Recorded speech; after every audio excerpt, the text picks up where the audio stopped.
Europe has been struggling for a number of years now, and really Europe is facing structural competitiveness challenge. They've got a number of things going on, high energy cost.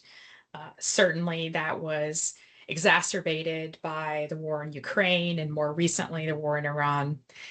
Europe has a pretty heavy regulatory burden.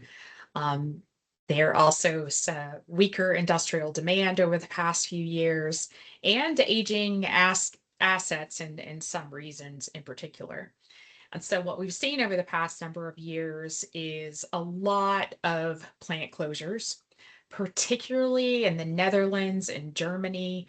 But across Europe, there have been a lot of plant closures and capacity reduction in chemicals and specialty materials, certainly around ethylene, propylene production, epoxy-related assets, and a variety of specialty chemical assets. So a lot of things going on in the industry in Europe. And the challenge is for coatings is that many of coatings raw materials are coming out of these assets that have been downsized in Europe.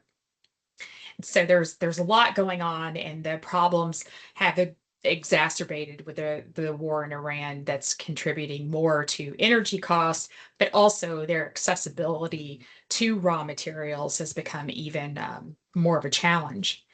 In China, the problem is, I won't say opposite, but very, very different. In China, there's been tremendous buildup of capacity in recent years.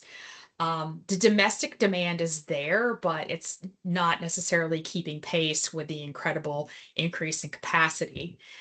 So you have excess production and a lot of that production entering the global markets, especially in Europe. So that results in pretty intense pricing pressure and even more pressure on the European market. So you have a situation where Europe has capacity reduction, really high energy costs. China has a situation where oversupply and they're flooding the market with a lot of raw materials globally, but in particular in Europe, that's having a really big impact and reshaping global competition in a lot of ways. The war in Iran adds this really heavy additional layer of uncertainty. We have the volatility associated with oil pricing, feedstock volatility, disruptions associated with logistics, longer lead time. So overall, this has a tremendous impact, but I think here in the United States, right, we see the price of gas at the pump, right? And that's what we see and that's what's obvious.